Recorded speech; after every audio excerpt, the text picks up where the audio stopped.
72세 할머니가 치매 남편을 죽였다고요? 저는 안 했어요. 복실이만 저를 믿어요. 어머님이 아버님과 싸우는 소리를 들었어요. 쿵 하는 소리가 났다고요. 멍멍, 컹컹컹. 그 개 뭔가 알고 있는 것 같은데. 걔가 사람보다 정확할 때가 있어. 미안해요. 저는 그냥 돈이 너무 필요했어요. 진실을 아는 건 때로는 사람이 아니라 짖을 수밖에 없었던 그 영혼일지도 모릅니다. 새벽 6시 충청북도 제천교도소. 차가운 11월 바람이 철창 사이로 스며들어 복도를 휩쓸고 지나갑니다.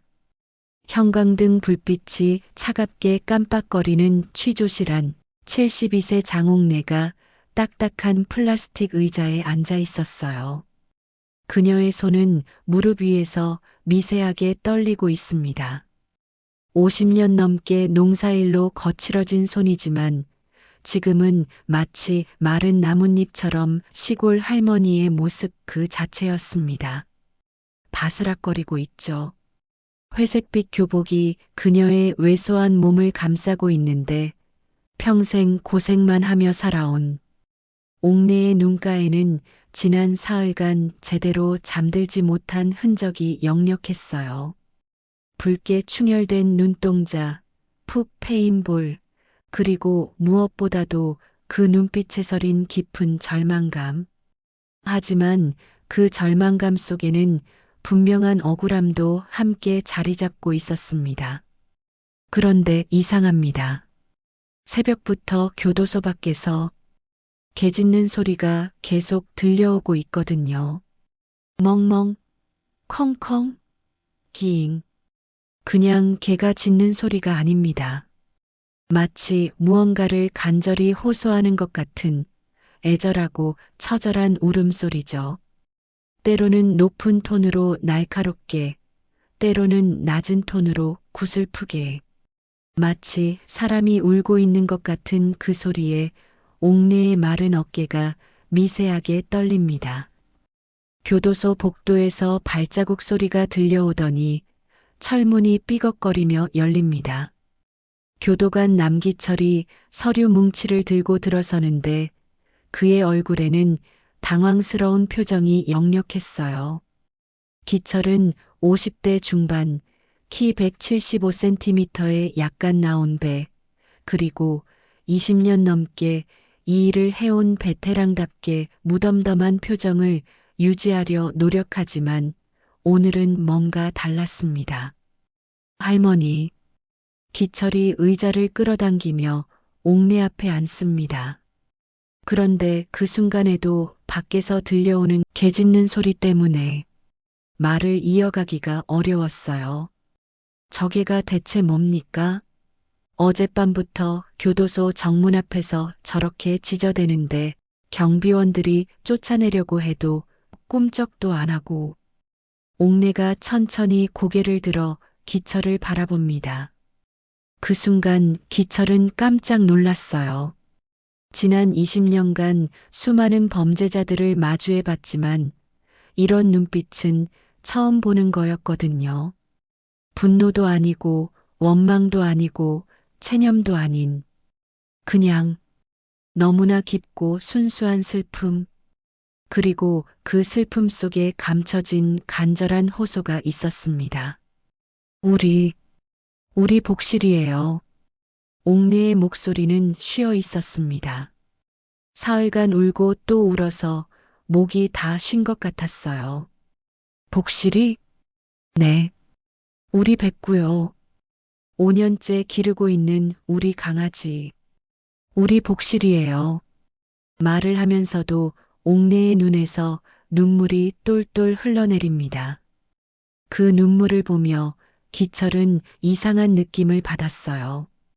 일반적으로 살인 혐의로 구속된 사람들은 자신의 처지를 한탄하거나 변명을 늘어놓거나 아니면 완전히 체념한 상태인 경우가 대부분인데 이 할머니는 개 이야기를 하면서 우는 거였거든요. 밖에서 들려오는 복실이의 짖음이 더욱 애절해집니다. 마치 주인의 목소리를 듣고 대답하는 것 같죠. 그런데 할머니, 걔가 어떻게 여기까지 왔을까요? 여기가 제천 시내인데 할머니 댁은 외곽 산골 마을이라고 들었는데요. 옥내가 고개를 끄덕입니다. 우리 복실이는 영리해요. 사람보다 영리한 것 같아요. 제가 어디에 있는지 다 알고 있어요. 그래도 걔가 그렇게 먼 거리를. 기철의 말을 옥내가 끊습니다. 그애만은 저를 믿어요.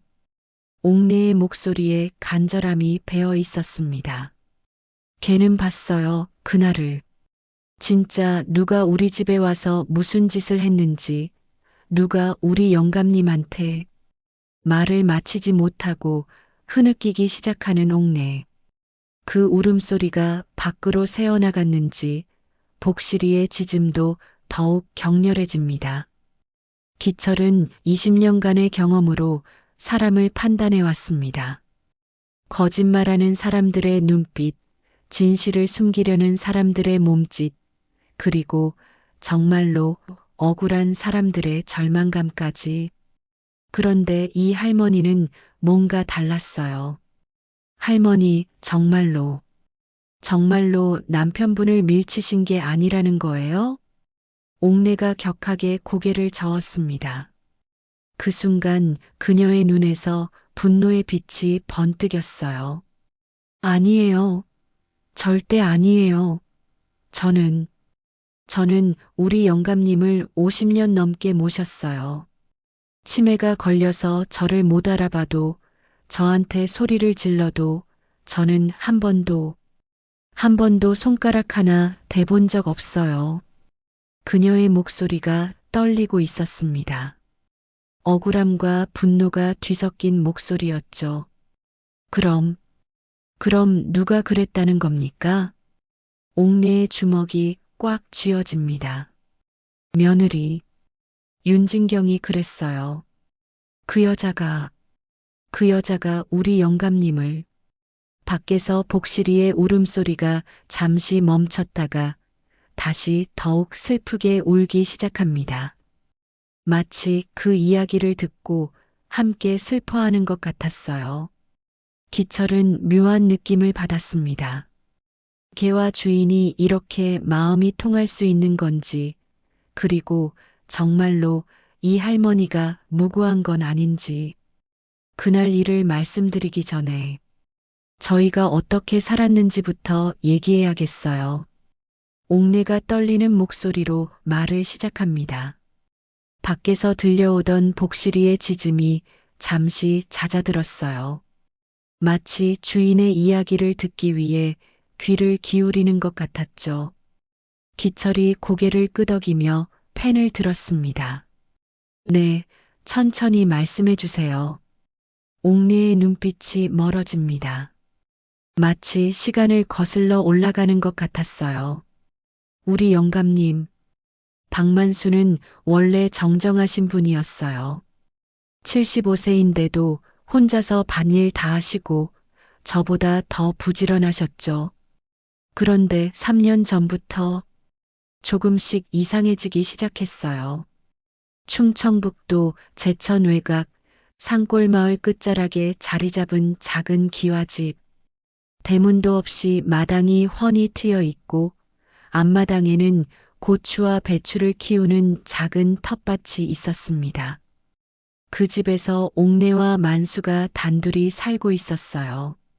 아침 6시 옥내가 부엌에서 아침밥을 짓고 있는데 안방에서 만수의 목소리가 들려옵니다. 여기가 어디야? 내가 왜 여기 있는 거야? 옥내가 급히 밥솥불을 끄고 안방으로 뛰어갑니다. 만수가 이불을 걷어차며 일어나려 하고 있었어요. 영감님, 우리 집이에요. 우리 집? 우리 집? 우리 집이 이런 곳이었나? 그리고 당신은 누구요? 옥내의 가슴이 덜컥 내려앉습니다. 오늘도 또 시작된 거죠. 만수가 옥내를 못 알아보는 날이 일주일에 서너 번은 되었거든요. 영감님, 저예요. 옥내요. 당신 마누라 장옥내. 장옥래, 우리 마누라는 젊은 여자인데 당신은 누구세요? 처음 보는 할머니가 왜 우리 집에 있어요? 만수의 목소리가 점점 커집니다. 그럴 때마다 마당에서 자고 있던 복실이가 달려와서 만수의 다리에 머리를 비비곤 했어요. 멍멍. 복실이의 짧은 짖음에 만수의 표정이 조금씩 누그러집니다. 복실아. 복실이 여기 있네. 그럼 여기가 우리 집이 맞나? 옥내가 안도의 한숨을 쉽니다. 복실이만은 만수가 항상 알아봤거든요.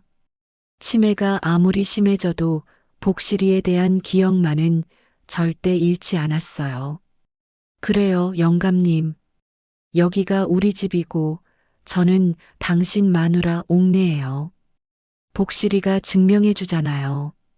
만수가 복실이를 쓰다듬으며 천천히 고개를 끄덕입니다.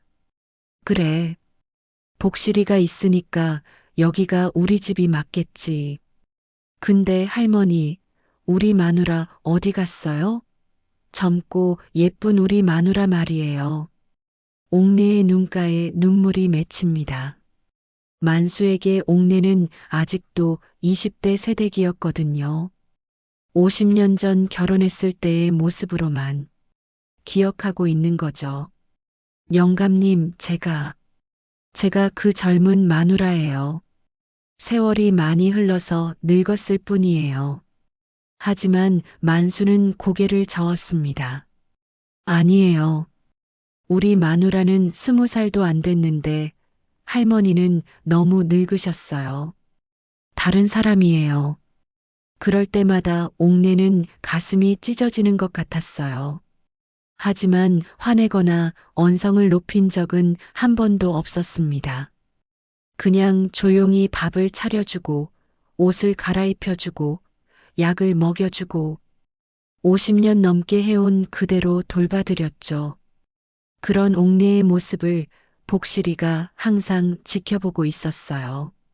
마치 옥내를 보호하려는 것처럼 만수가 너무 흥분하면 그 사이에 끼어들어서 만수의 관심을 다른 곳으로 돌리곤 했거든요. 어느 날 오후 옥내가 마당에서 빨래를 널고 있는데 만수가 갑자기 소리를 지르기 시작했어요. 도둑이야. 도둑이 들었어. 모르는 할머니가 우리 집에서 빨래를 하고 있어. 옥내가 깜짝 놀라 뒤돌아보니 만수가 삽을 들고 있었습니다. 나가. 당장 나가. 우리 집에서 뭐 하는 거야? 영감님, 저예요. 옥내예요. 하지만 만수는 들은 척도 안 했어요. 삽을 들고 옥내에게 다가오기 시작했죠. 그 순간 복실이가 번개처럼 달려와서 만수와 옥내 사이에 섰습니다. 멍멍멍. 복실이는 만수를 향해 으르렁거리며 이빨을 드러냈어요. 평소에는 절대 그러지 않던 복실이가 말이죠. 만수가 당황해서 삽을 내려놓았습니다. 복실아, 왜 그래? 도둑을 잡아야지. 왜 도둑을 보호해? 복실이는 만수를 보며 한번 짧게 짖더니 옥내에게 가서 치마에 머리를 비볐어요. 마치 이 사람은 우리 엄마야라고 말하는 것 같았죠. 그제야 만수의 표정이 조금씩 바뀌기 시작했습니다. 복실이가 저 할머니를 좋아하네? 그럼 나쁜 사람은 아닌가 보다. 옥내가 눈물을 닦으며 말했어요. 영감님, 저는 당신 마누라 옥내예요. 복실이가 증명해주고 있잖아요. 그런 일이 하루에도 몇 번씩 반복되었습니다. 하지만 옥내는 포기하지 않았어요. 복실이가 있었거든요. 복실이만은 항상 옥내의 편이 되어줬고 만수에게 옥내가 가족임을 알려주곤 했죠. 그렇게 3년을 버텨왔는데 작년 가을부터 며느리 윤진경이 가끔씩 찾아오기 시작했어요. 서울에서 차로 2시간 걸리는 길을 한 달에 한두 번씩 와서는 이것저것 챙겨준다고 했죠. 하지만 복실이는 처음부터 진경을 좋아하지 않았어요. 진경이 올 때마다 으르렁거리고 심지어는 짖기까지 했거든요. 복실아, 왜 그래? 며느리잖아. 옥내가 타이르면 복실이는 잠시 조용해지지만 진경이 있는 동안 내내 불안해했어요. 마치 무언가 위험한 것을 감지한 것처럼 말이죠. 그날은 10월 25일이었어요. 옥내의 목소리가 더욱 떨려옵니다. 기철이 펜을 든 손에 힘을 주며 집중해서 듣기 시작했어요. 진경이가 갑자기 전화를 했어요. 평소보다 목소리가 이상했죠. 뭔가 급한 일이 생겼다면서 그날 저녁에 꼭 내려와야 한다고 하더라고요. 오후 4시경 윤진경의 검은색 소나타가 마을 입구에 나타났습니다. 평소와 달리 급하게 운전해 온 듯 차에서 먼지가 일어나고 있었어요. 진경이 차에서 내리자마자 복실이가 으르렁거리기 시작했죠. 으르르. 복실아, 안 돼. 며느리야. 옥내가 복실이를 말렸지만 복실이의 태도는 평소보다 훨씬 공격적이었어요. 털을 곤두세우고 이빨을 드러내며 진경을 째려보고 있었거든요. 진경이 억지로 미소를 지으며 다가왔습니다. 어머님, 안녕하세요. 아버님은 어떠세요? 응, 그냥 그래. 오늘은 좀 조용하네. 만수는 안방에서 텔레비전을 보고 있었어요. 요즘 들어 저녁만 되면 피곤해하며 일찍 잠자리에 들곤 했죠. 진경이 가방에서 뭔가를 꺼냈습니다. 빨간색 목도리였어요. 고급스러운 캐시미어 소재로 보이는 새것 같은 목도리였죠. 어머님, 이거 아버님께 선물로 가져왔어요. 날씨가 추워지니까 목이 시리실 것 같아서요. 옥내가 고개를 갸웃했습니다. 진경이가 이런 선물을 가져온 적은 없었거든요. 더군다나 만수는 목도리 같은 걸 싫어했어요. 목에 뭔가 감기는 걸 답답해했죠. 영감님이 목도리를 안 좋아하는데. 괜찮아요. 한번 해보세요. 요즘 목감기가 유행이라던데 예방 차원에서요. 진경이 안방으로 들어가 만수에게 목도리를 둘러주기 시작했어요. 만수가 처음에는 거부했지만 진경이가 계속 설득하자 결국 그대로 두었죠. 이거 따뜻하다. 좋네. 만수가 목도리를 만지작거리며 웃었습니다. 그런데 이상했어요. 그 순간부터 복실이의 반응이 완전히 달라진 거예요. 컹컹, 멍멍멍. 복실이가 갑자기 격렬하게 짖기 시작했습니다. 단순히 진경을 경계하는 정도가 아니라 마치 무언가 위험한 상황을 알리는 것 같았어요. 복실아, 왜 그래? 조용히 해. 옥내가 꾸짖었지만 복실이는 멈추지 않았습니다. 오히려 더욱 격하게 짖으며 만수 주변을 맴돌기 시작했죠.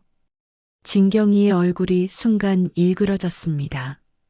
어머님, 저게 좀 어떻게 안 되나요? 너무 시끄러워요. 미안해. 평소에는 안 그러는데. 옥내가 복실이를 마당으로 내보냈습니다. 하지만 복실이는 마당에서도 계속 지저댔어요. 창문 너머로 안방을 바라보며 불안해하고 있었죠. 저녁 7시, 진경이 갑자기 이상한 말을 꺼냈습니다. 어머님, 아버님 보험 얘기 좀 해야겠어요. 보험? 네. 최근에 보험료 올라간 거 알고 계세요? 청구할 수 있는 게 있으면 미리 해두는 게 좋을 것 같아서요. 옥내는 보험에 대해 잘 몰랐어요. 만수가 젊었을 때 가입해둔 게 있다는 건 알았지만 구체적인 내용은 전혀 모르고 있었죠. 그런 걸 어떻게 해? 서류만 정리해 두면 돼요. 혹시 모르니까요. 진경이 가방에서 서류 뭉치를 꺼냈습니다. 복잡한 보험 관련 서류들이었어요. 이거 아버님이 사인하시면 돼요. 만수가 서류를 보더니 고개를 갸웃했습니다. 이게 뭐야? 글씨가 너무 작아서 안 보이네. 그냥 사인만 하시면 돼요. 나중에 필요할 때 쓸 거예요. 만수가 떨리는 손으로 서류에 사인을 했습니다. 진경이 그 모습을 유심히 지켜보고 있었어요. 밤 9시경, 진경이 갑자기 일어났습니다. 어머님, 저 잠시 나갔다가 올게요. 마을 입구에 주차한 차에 뭘 두고 왔거든요. 밤에 위험하지 않아? 금방 다녀올게요. 진경이 현관문을 나서는 순간 복실이가 다시 짖기 시작했어요. 하지만 이번에는 진경을 따라가려 하지 않고 오히려 집 안으로 들어오려 했죠. 복실아, 밖에 있어. 옥내가 복실이를 말렸지만 복실이는 계속 현관문을 긁으며 들어오려 했어요. 마치 집 안에 뭔가 위험한 일이 일어날 거라는 걸 아는 것 같았죠. 밤 10시 옥내는 만수와 함께 잠자리에 들었습니다. 만수는 빨간 목도리를 한 채로 잠이 들었어요. 옥내는 목도리를 벗겨주려 했지만 만수가 따뜻하다며 그대로 두라고 했죠. 새벽 2시경 옥내가 화장실에 가려고 일어났습니다. 거실로 나서는 순간 발밑에 미끄러운 게 느껴졌어요.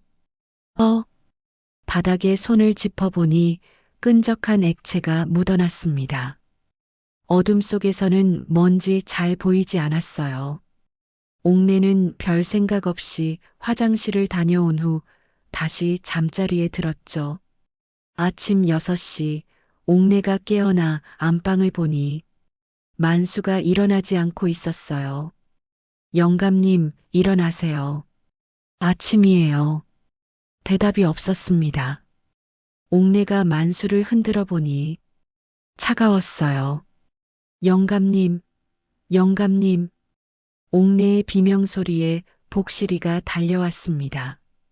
복실이는 만수를 보더니 구슬프게 울기 시작했어요. 바로 그때 현관문이 열리며 진경의 목소리가 들렸습니다. 어머님, 무슨 일이에요?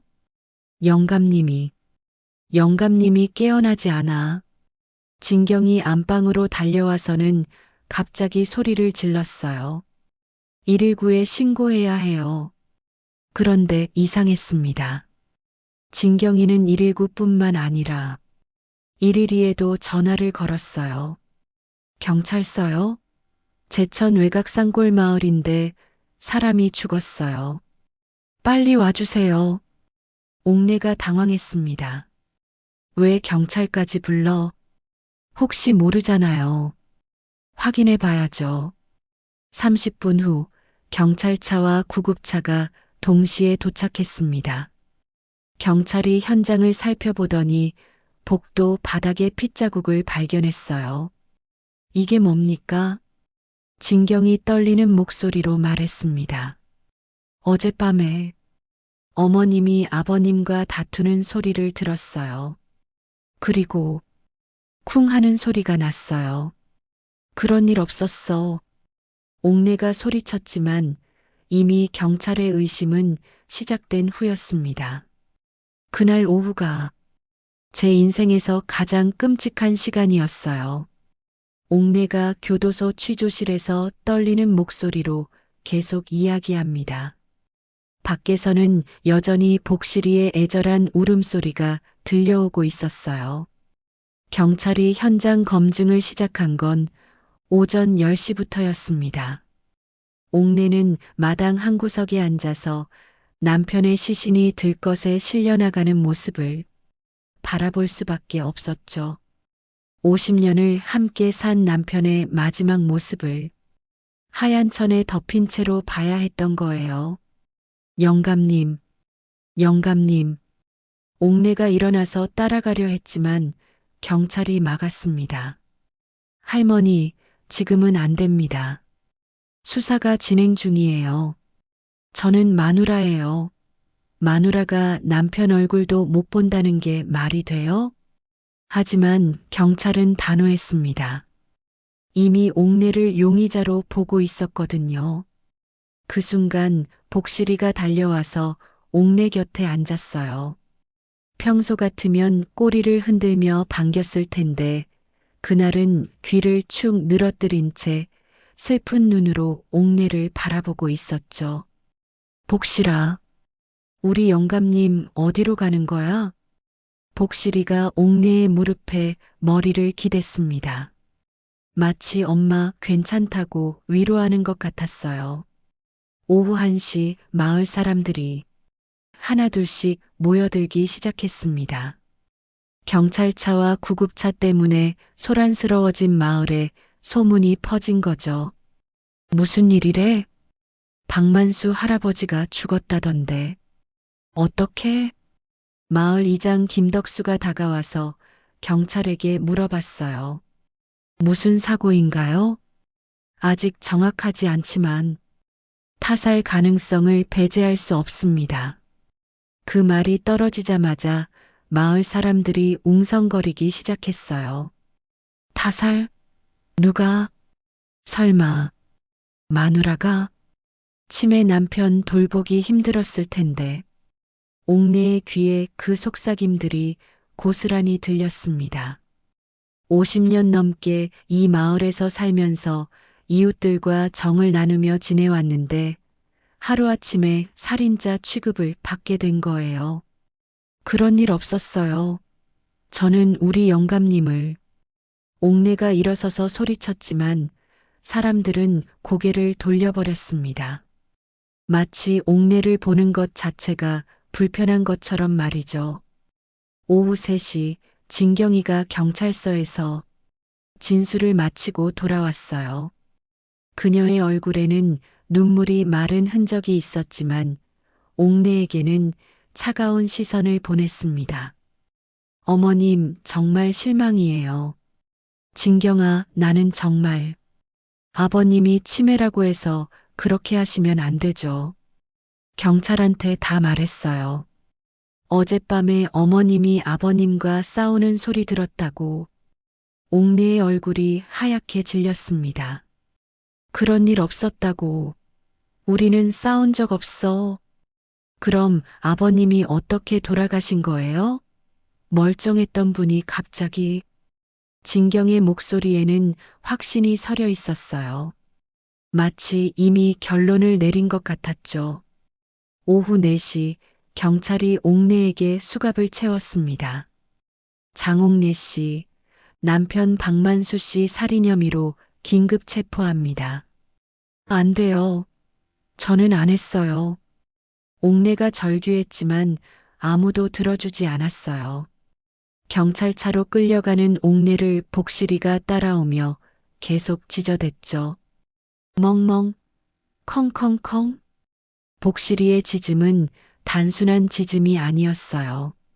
마치 내 엄마는 무죄야. 진짜 범인은 따로 있어. 라고 외치는 것 같았죠. 마을 사람들이 수군거렸습니다. 저게도 이상하네. 주인이 살인했는데 저렇게 보호하고. 걔는 몰라. 사람은 알아도 걔는 몰라. 하지만 김덕수 이장만은 다른 생각을 했어요. 복실이를 5년째 지켜봐온 그는 복실이가 평범한 개가 아니라는 걸 알고 있었거든요. 저게 평소 같으면 낯선 사람 오면 짖는데 어제 며느리 왔을 때도 계속 짖더라고. 경찰차가 마을을 벗어나는 순간 복실이가 차를 따라 뛰기 시작했어요. 시속 50km로 달리는 차를 쫓아서 1km가 넘는 거리를 뛰어온 거죠. 저게 왜 저래? 경찰도 신기해했어요. 하지만 복실이는 포기하지 않았습니다. 차가 보이지 않을 때까지 계속 뛰었어요. 제천 경찰서 유치장에서 하룻밤을 보낸 옥내. 다음 날 아침 법원에서 구속영장이 발부되면서 교도소로 이송됐습니다. 그런데 교도소 정문 앞에 도착했을 때 놀라운 광경이 펼쳐졌어요. 복실이가 교도소 앞에 앉아 있었던 거예요. 어떻게 여기까지? 옥내가 경악했습니다. 마을에서 교도소까지는 차로도 30분이 걸리는 거리인데 복실이가 어떻게 찾아온 건지 이해할 수 없었어요. 복실이는 옥내를 보자마자 더욱 격렬하게 짖기 시작했습니다. 멍멍멍, 컹컹. 교도관들이 복실이를 쫓아내려 했지만 복실이는 꿈쩍도 하지 않았어요. 오히려 교도소 문 앞에 딱 버티고 앉아서 옥내가 들어가는 모습을 지켜봤죠. 이상한 개네. 저런 개 처음 봐. 신참 교도관이 중얼거렸지만 베테랑 교도관 기철은 다른 생각을 했어요. 저게 뭔가 알고 있는 것 같은데? 걔가 뭘 알겠어요? 글쎄, 걔가 사람보다 정확할 때가 있어. 특히 주인에 대해서는 말이야. 밤이 되어도 복실이는 교도소 앞을 떠나지 않았어요. 경비원들이 물과 먹이를 줘도 거들떠보지도 않고 그냥 교도소 정문만 바라보며 앉아 있었죠. 새벽 2시, 기철이 야간 순찰을 돌다가 복실이를 봤어요. 여전히 같은 자리에 앉아서 교도소를 바라보고 있었죠. 야, 너 정말 이상한 개구나. 기철이 복실이에게 다가가자 복실이가 그를 바라봤어요. 그 눈빛에서 기철은 묘한 느낌을 받았습니다. 슬픔도 있고 분노도 있고 하지만 무엇보다도 간절함이 있었어요. 마치 제발 내 엄마를 도와달라고 말하는 것 같았죠. 너 정말 뭔가 알고 있는 거 맞지? 복실이가 한번 짧게 짖었습니다. 그리고 교도소 정문을 바라보며 다시 조용해졌어요. 기철은 20년 넘게 교도관 일을 하면서 이런 경우는 처음 봤습니다. 범죄자 가족들도 외면하는데 걔가 이렇게까지 할 이유가 뭘까 싶었거든요.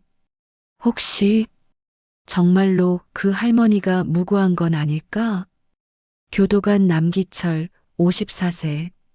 20년 전까지는 제천경찰서 강력계 형사였습니다.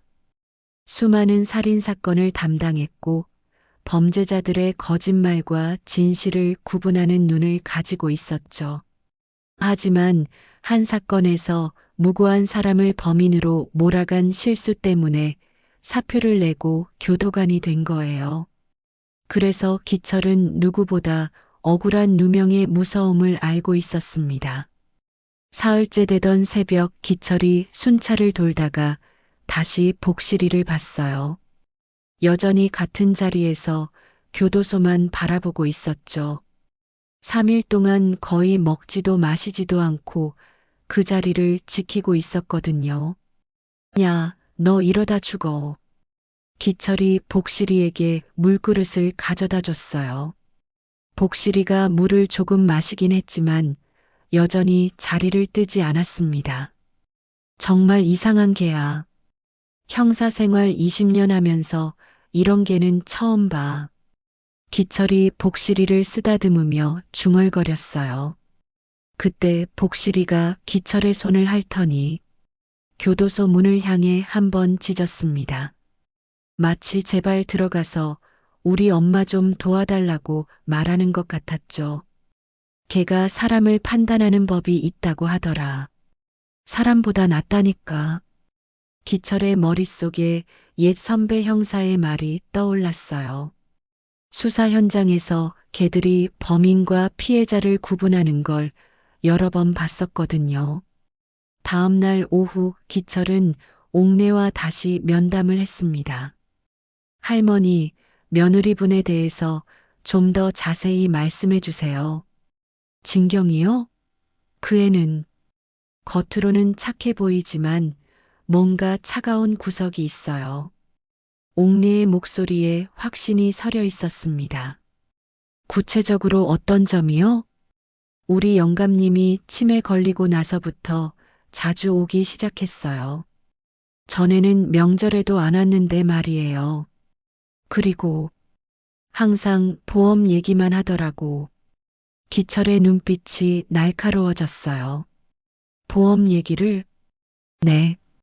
우리 영감님 보험료가 얼마인지, 언제까지 내야 하는지, 그런 걸 자꾸 물어봤어요. 저는 그런 거 잘 몰라서 대답도 못했는데, 그날 밤에 가져온 붉은 목도리는 어떻게 됐나요? 그건 경찰이 증거품으로 가져갔어요. 기철이 고개를 끄덕였습니다. 뭔가 석연치 않은 부분들이 하나씩 보이기 시작했어요. 그날 저녁 기철은 개인적으로 제천경찰서에 있는 후배를 만났습니다. 박만수 할아버지 사건 말인데 증거품 좀 볼 수 있을까? 형님, 이거 아직 수사 중인 사건인데 그냥 궁금해서. 교도소에 있는 할머니가 너무 억울해하거든. 후배가 한참 고민하다가 증거보관실로 안내했어요. 작은 비닐봉지 안에 붉은 목도리가 들어 있었습니다. 기철이 그 목도리를 보는 순간 이상한 느낌이 들었어요. 이거 어디서 본 것 같은데? 뭐라고요? 아니야, 그냥. 하지만 기철의 머릿속에서는 계속 그 목도리가 맴돌았습니다. 분명히 어디서 본 적이 있는 것 같았거든요. 다음 날 기철은 휴무를 내고 사건 현장으로 향했습니다. 공식적인 수사는 아니었지만 20년간의 형사 경험으로 뭔가 놓친 게 있을 것 같았어요. 오후 2시 기철이 옥내의 집에 도착했습니다. 이미 경찰 수사는 끝났지만 현장 보존 테이프가 집 주변을 둘러싸고 있었어요. 실례합니다.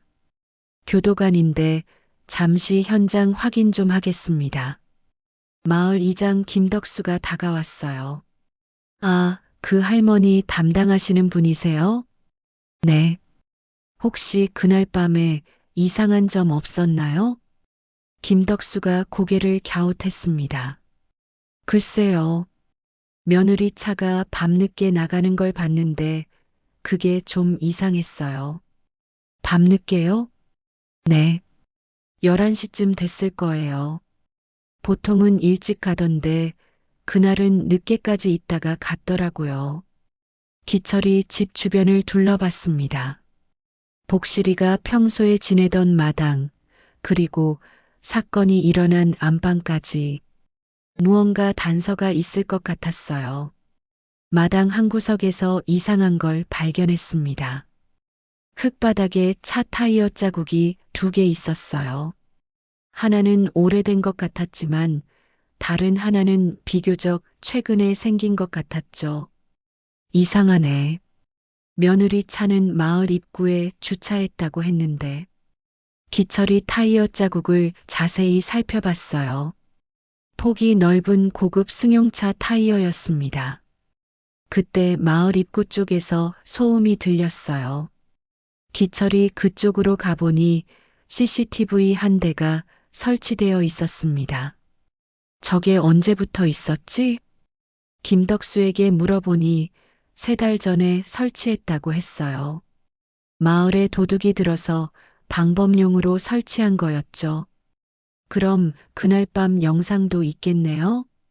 경찰이 이미 가져갔어요. 근데 각도가 애매해서 집까지는 안 나온다더라고요.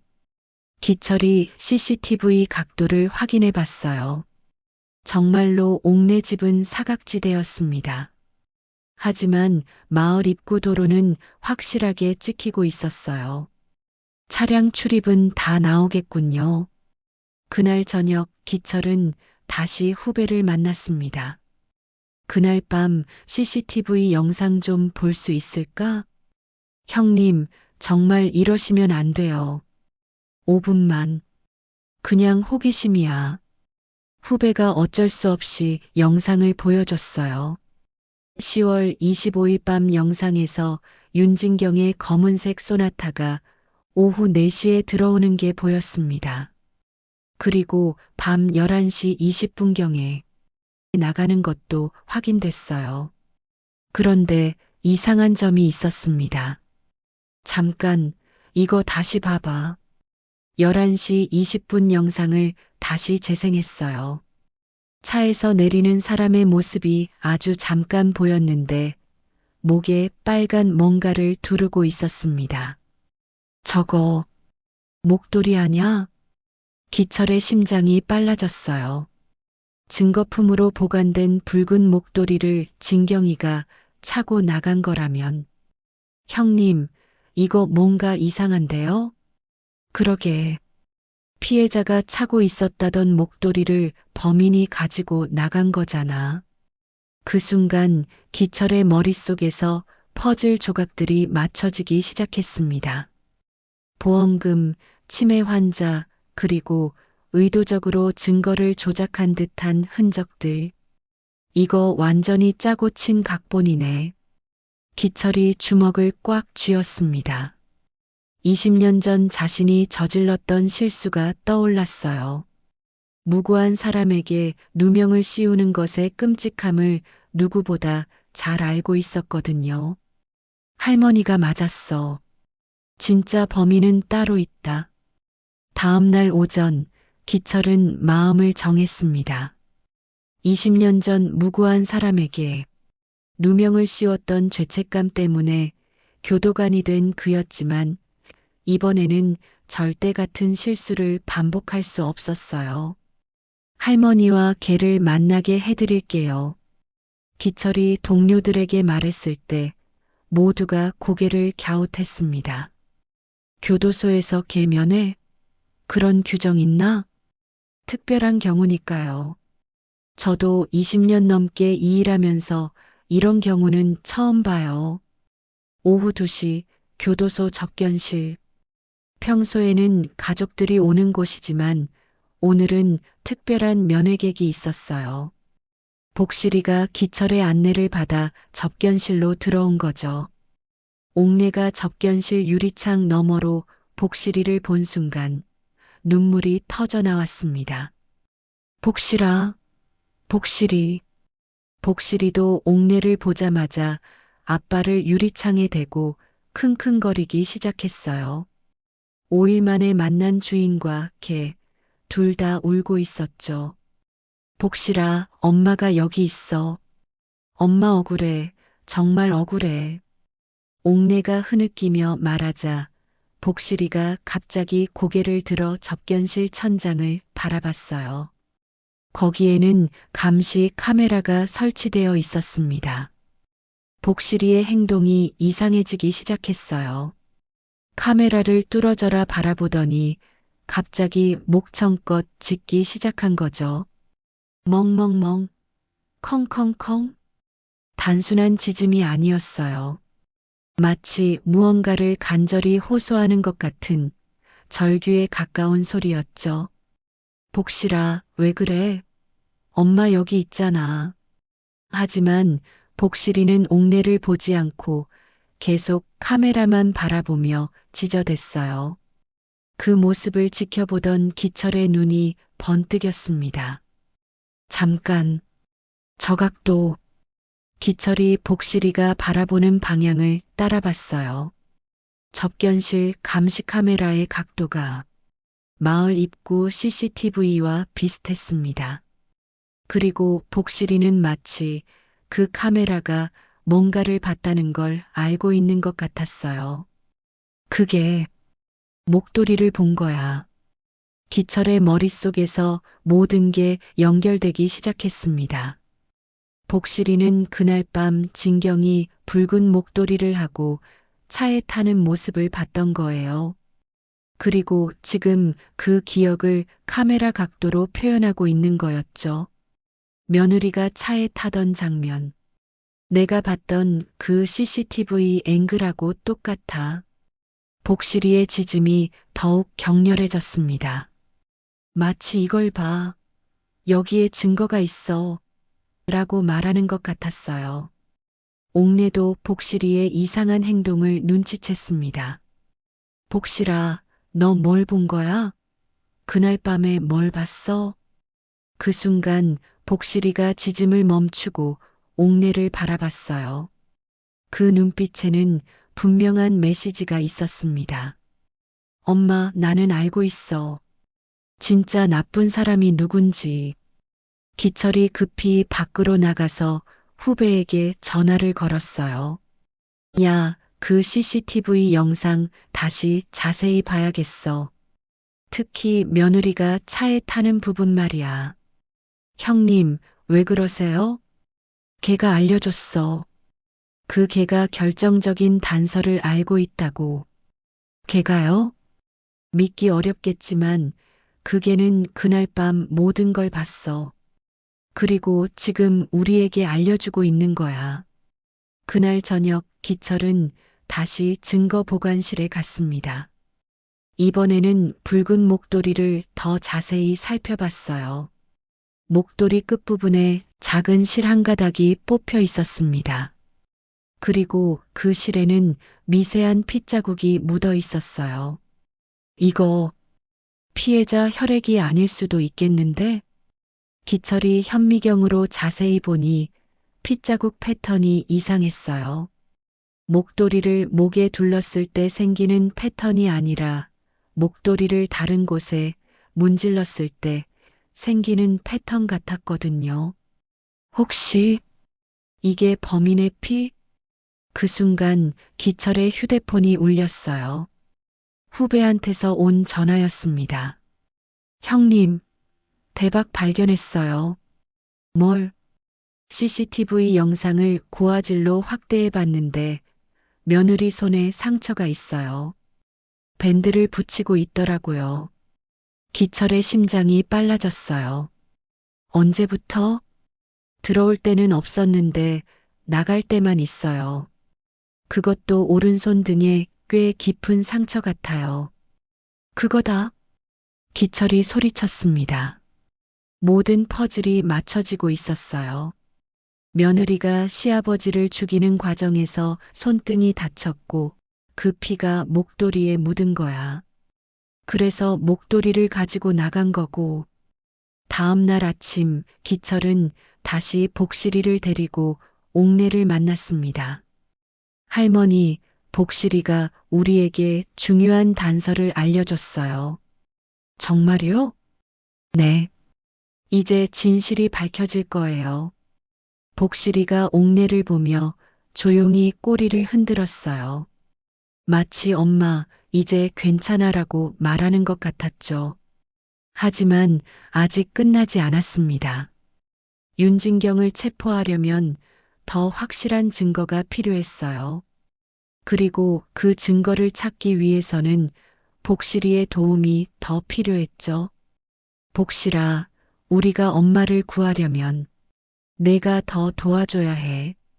기철이 복실이를 쓰다듬으며 말했습니다. 복실이는 고개를 끄덕이는 것 같았어요. 그날 밤 기철은 중요한 결정을 내렸습니다. 공식적인 수사기관은 아니지만 교도관으로서 할 수 있는 모든 것을 동원해서 옥내의 무죄를 증명하기로 한 거예요.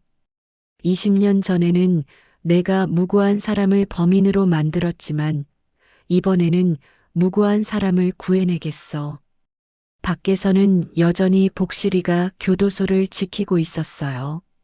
주인을 믿고 진실을 알고 있는 그 충직한 개가 말이죠. 그날 밤 기철은 잠을 이룰 수 없었습니다. 복실이가 알려준 단서들이 머릿속에서 계속 맴돌았어요. 새벽 4시 기철은 일어나서 컴퓨터 앞에 앉았습니다. 윤진경, 이 여자에 대해서 더 알아봐야겠어.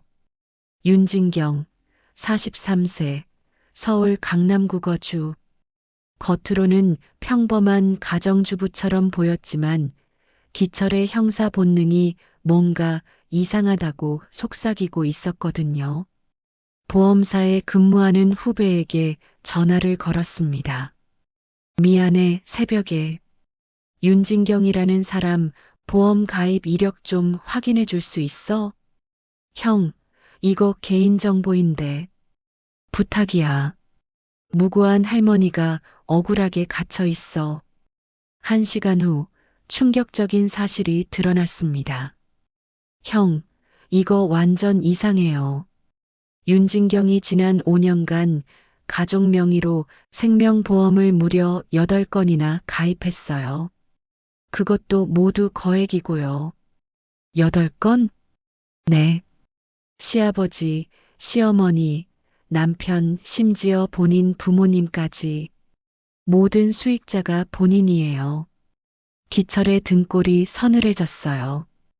혹시 다른 보험 사기 전력은? 그게 3년 전에 친정 어머니가 돌아가셨는데 그때도 보험금을 타셨어요. 사망 원인이 계단에서 미끄러졌다고 되어 있는데 당시 수사기관에서 의심했지만 증거 부족으로 불기소됐어요. 완전한 연쇄 보험 사기범이네. 오전 8시 기철은 은행에 있는 지인에게도 연락했습니다. 박만수 할아버지 사망보험금 계좌 좀 확인해 줄 수 있어? 이것도 비공식인데.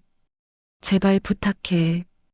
30분 후 더욱 충격적인 사실이 밝혀졌습니다. 형, 보험금 수령 계좌가 윤진경 명의가 아니에요. 뭐? 윤진호라는 사람 명의예요. 윤진경의 남동생으로 추정되는데 이 사람 계좌에 3억 원이 입금 예정이라고 되어 있어요. 기철이 주먹을 꽉 쥐었습니다. 남매가 공모한 거구나. 누나가 살인하고 동생이 돈을 받는 구조로. 이제 모든 그림이 완성되었어요. 하지만 결정적인 물증이 하나 더 필요했습니다. 오전 10시 기철은 복실이를 데리고 다시 옥내의 집으로 향했습니다. 혹시 경찰이 놓친 증거가 있을지도 모른다는 생각이었어요. 복실아, 내가 그날 밤에 본 걸 다시 보여줄 수 있어? 복실이가 기철을 따라 집 안으로 들어갔어요. 그리고 안방으로 가더니 침대 밑을 킁킁거리기 시작했습니다. 뭔가 있나? 기철이 침대 밑을 살펴보니 구석진 곳에 작은 천 조각이 끼어 있었어요. 붉은색 실로 짠 고급 원단이었죠. 이거 목도리 조각이네. 복실이가 그 천 조각을 물고 나왔습니다. 그리고 기철에게 가져다 줬어요. 마치 이게 증거야라고 말하는 것 같았죠. 기철이 그 천 조각을 자세히 보니 핏자국이 선명하게 묻어 있었습니다. 그리고 가장자리에는 손톱으로 긁힌 듯한 흔적도 있었어요. 윤진경이 시아버지를 죽이면서 목도리가 찢어진 거구나. 그리고 그 과정에서 손에 상처를 입고 복실이가 천 조각을 물고 와서 기철 앞에 내려놓았습니다. 그 모습이 너무나 의젓해 보였어요. 복실아, 넌 정말 대단한 개야. 우리 할머니의 무죄를 증명해줬어. 오후 2시 기철은 모든 증거를 정리해서 검찰청에 제출했습니다. CCTV 영상, 보험 사기 전력, 수상한 계좌이체, 그리고 복실이가 찾아낸 핏자국 묻은 목도리 조각까지. 오후 4시 검찰이 움직이기 시작했습니다. 윤진경의 서울 아파트에 수사관들이 들이닥쳤어요. 그녀는 평소와 다름없이 여유롭게 커피를 마시고 있었죠. 윤진경 씨, 박만수 씨 살인 혐의로 긴급 체포합니다. 뭐라고요? 살인? 저는 무슨 말씀인지. 시아버지를 살해하고 보험금을 노린 혐의입니다. 윤진경의 얼굴이 하얗게 변했어요. 그런 일 없었어요. 시어머니가 했어요. 저는 그날 밤에 집에 없었다고요. 하지만 수사관들은 이미 모든 증거를 확보한 상태였습니다. CCTV에 다 나와 있습니다. 당신이 붉은 목도리를 하고 나가는 모습까지 말이에요. 그건 윤진경이 말을 더듬기 시작했어요. 그리고 이것도 확인했습니다. 수사관이 은행 계좌 내역을 보여줬어요. 보험금 3억 원이 당신 남동생 계좌로 들어가게 되어 있더군요. 남매가 공모한 거죠?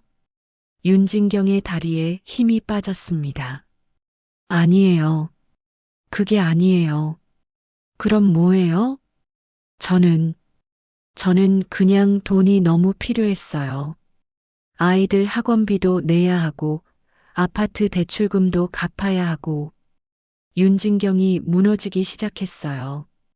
치매 걸린 시아버지가 언제까지 살 것 같아요? 어차피 얼마 못 사실 텐데 미리 좀 도움을 받으면 안 되나요? 도움을 받는다고 사람을 죽여도 된다는 말입니까? 저는 큰 죄를 지은 게 아니에요. 그분은 이미 사람도 못 알아보는 상태였다고요. 수사관들이 경악했습니다.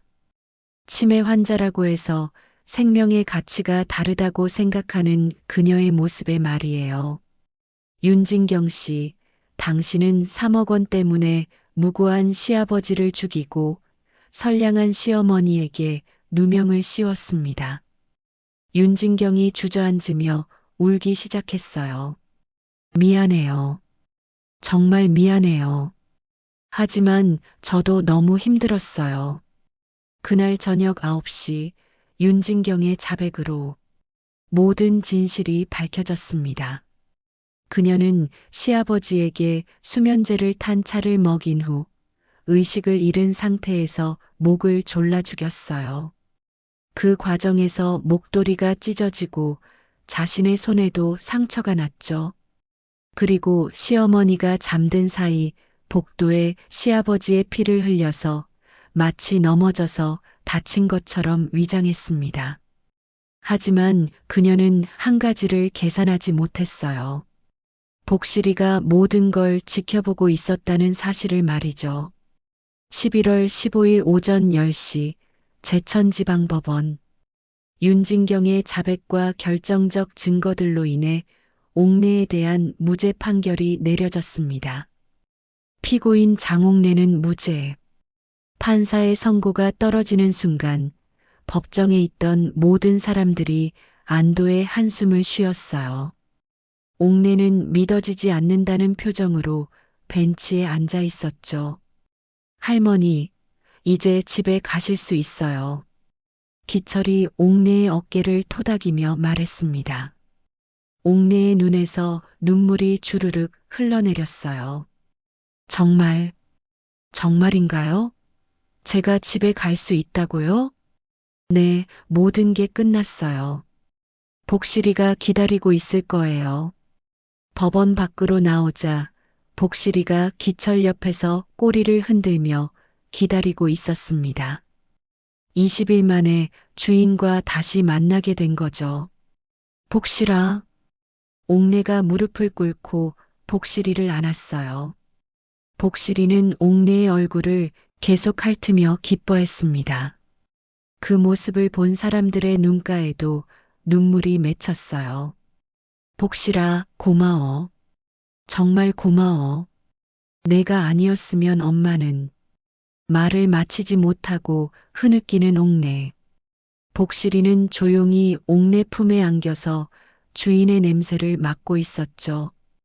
기철이 차를 가져와서 옥래와 복실이를 마을까지 태워다 주기로 했습니다. 할머니, 제가 모셔다 드릴게요. 차 안에서 옥래는 창밖을 바라보며 말했어요. 20일이 20년 같았어요. 우리 영감님 곁에도 못 있어드리고 장례도 제대로 못 치러드리고 이제 천천히 하시면 돼요. 할아버지도 이해하실 거예요. 복실이는 옥래 무릎에 머리를 기대고 조용히 있었습니다. 마치 주인을 위로하는 것 같았어요.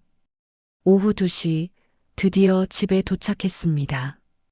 20일 동안 비어있던 집은 을씨년스러웠지만 그래도 집이었어요. 50년 넘게 남편과 함께 살던 추억이 깃든 공간이었죠. 현관문을 열고 들어서자 안방에서 향 냄새가 났습니다. 마을 사람들이 만수의 영정을 모셔두고 촛불을 켜놓았던 거예요. 영감님, 옥내가 영정 앞에 무릎을 꿇고 앉았습니다. 만수의 사진이 자상하게 웃고 있었어요. 치매 걸리기 전 건강했을 때의 모습이었죠. 영감님, 제가 왔어요. 늦었죠? 미안해요. 정말 미안해요. 옥내의 목소리가 떨렸습니다. 그동안 참아왔던 슬픔이 터져나오기 시작했어요. 영감님을 지켜드리지 못해서 미안해요. 그 나쁜 년 때문에 영감님이. 복실이가 옥내 옆에 와서 앉았어요. 그리고 영정을 바라보며 조용히 앉아 있었죠. 마치 만수를 그리워하는 것 같았습니다. 복실아, 너도 우리 영감님 보고 싶지? 영감님이 그렇게 예뻐해 주셨는데. 옥내가 복실이를 쓰다듬으며 말했어요. 복실이는 꼬리를 살짝 흔들었지만 여전히 슬픈 표정이었습니다. 그날 저녁 마을 이장 김덕수와 몇몇 이웃들이 찾아왔어요. 그들은 옥내에게 진심으로 사과했습니다. 옥내야, 미안하다. 우리가 너를 의심했어. 괜찮아요. 저도 이해해요. 그럴 수밖에 없었을 거예요. 그래도 미안해. 50년 넘게 이웃하며 지냈는데 우리가 너를 믿지 못했으니. 옥내는 고개를 저었어요. 정말 괜찮아요. 이제 모든 게 밝혀졌으니까요. 이웃들이 돌아간 후 옥내는 다시 영정 앞에 앉았습니다. 복실이도 그 옆에 조용히 누워 있었어요. 영감님, 이제 어떻게 살아야 할까요? 영감님 없이 어떻게. 그때 복실이가 고개를 들어 옥내를 바라봤어요. 그 눈빛에는 엄마, 내가 있잖아라는 메시지가 담겨 있었습니다. 그래, 복실이가 있구나. 우리 복실이가. 옥내가 복실이를 안으며 말했어요. 복실아, 우리 둘이서 잘 살아보자. 영감님도 하늘에서 지켜보고 계실 거야. 복실이가 옥내의 손을 핥았습니다. 마치 네 엄마, 우리 함께 힘내요라고 대답하는 것 같았어요. 며칠이 지나고 기철이 다시 옥내를 찾아왔습니다. 할머니, 어떻게 지내세요? 그럭저럭 지내고 있어요. 복실이가 있어서 외롭지 않아요. 정말 다행이에요. 그런데 할머니, 제가 하나 말씀드릴 게 있어요. 뭔가요? 윤진경이 법정에서 할머니께 사죄하고 싶다고 했어요. 옥내가 잠시 생각에 잠겼습니다. 아니에요. 만나고 싶지 않아요. 그냥 잊고 살고 싶어요. 기철이 고개를 끄덕였어요. 알겠어요. 그리고 보험금은 모두 할머니께 나올 예정이에요. 그런 돈 필요 없어요. 우리 영감님 목숨값이라니. 차라리 기부하고 싶어요. 옥내의 말에 기철이 감동했습니다. 돈 때문에 남편을 잃었는데 그 돈조차 원하지 않는 할머니의 마음이 너무 순수했거든요. 겨울이 지나고 봄이 왔습니다. 3월 말 마당에 개나리꽃이 피기 시작했어요. 옥내는 만수가 좋아했던 텃밭을 다시 가꾸기 시작했습니다. 영감님이 좋아하시던 상추 심어야지. 복실이가 옥내 옆에서 꼬리를 흔들고 있었어요. 예전처럼 활기찬 모습이었죠. 복실아, 우리 영감님이 보고 계실까? 복실이가 하늘을 바라보며 한번 짧게 짖었습니다. 마치 네, 분명히 보고 계실 거예요 라고 대답하는 것 같았어요. 저녁 노을이 지는 마당에서 옥내와 복실이가 나란히 앉아 있었습니다. 만수의 빈자리는 여전히 컸지만 이제 그 자리를 슬픔만으로 채우지는 않을 거예요. 복실아, 내가 날 살렸구나. 그날 내가 그렇게 짖었던 이유. 이제야 알겠다. 창밖에는 봄이 와 있었고 복실이의 꼬리가 천천히 흔들리고 있었습니다. 진실을 아는 건 때로는 사람이 아니라 짖을 수밖에 없었던 그 영혼일지도 모릅니다. 그리고 그 영혼이 전하는 사랑은 어떤 말보다도 진실하고 따뜻한 것일지도 모르죠.